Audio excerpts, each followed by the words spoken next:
you would recall that it was my submission that there is nowhere in the Constitution where Article 49 can be said to lead to an annulment of a vote. There's nowhere.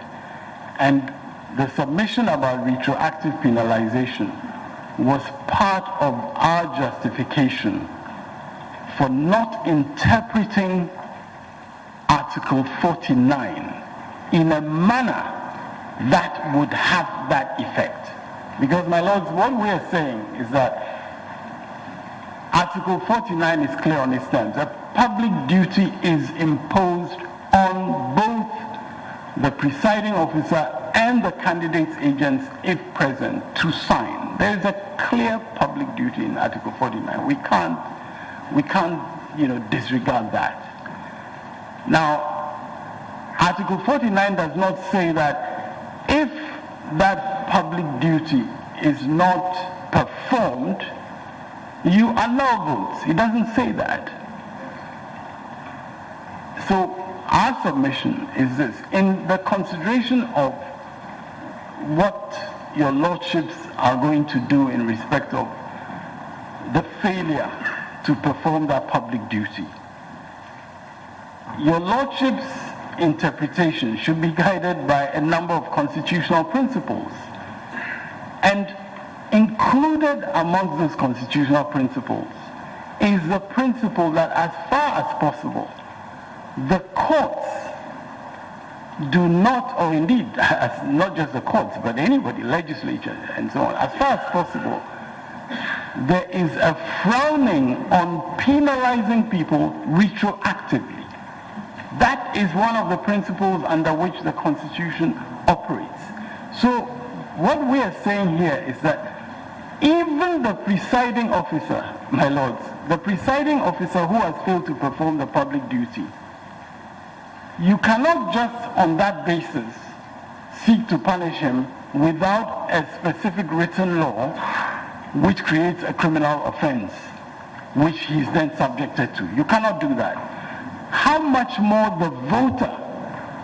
The voter has done nothing wrong, and then the presiding officer is a person effectively trying to invalidate the voter's vote retroactively. And we are saying, my lords, that no justifiable interpretation of Article 49 can lead to such a conclusion, because Article 49 must be read within the context of all the constitutional principles that are available. And those constitutional principles include this frowning on retroactive penalization. They also include the fact that in Article 42 there is a very clear right to vote. And, my lords, there are also clear principles as to what you do if somebody does not comply with the Constitution. So Article 2, for instance, talks about what happens to a person if somebody is alleging that somebody has, failed to perform his public duty under the Constitution.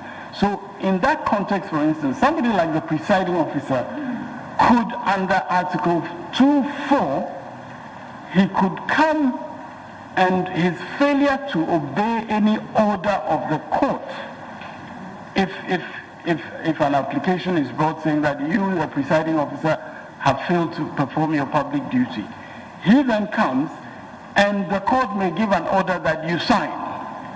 If he fails to sign at that point, then 2.4 will kick in, where he can be said to be guilty of a high crime and so on. So, my lord, the point that we are making is that the interpretation of 49 cannot, by any stretch of the imagination, include an effect of retroactively penalizing a voter. Because even the presiding officer is not retroactively penalized for his failure to perform the public duty. And in the case of the voter who actually has a constitutional right, the matter we respectfully submit is a for sure right, that you cannot, for something, he has not done anything wrong, his vote was counted as valid, and you cannot, after the event, then seek to reverse that. That is the submission that we're making. Now, my lords, it's quite clear that we did not suggest by any means that there was literally a criminal penalty on the voter. That was never part of the submission. What we said was that effectively, if you came to that conclusion, effectively, you would be penalizing him. That was our submission.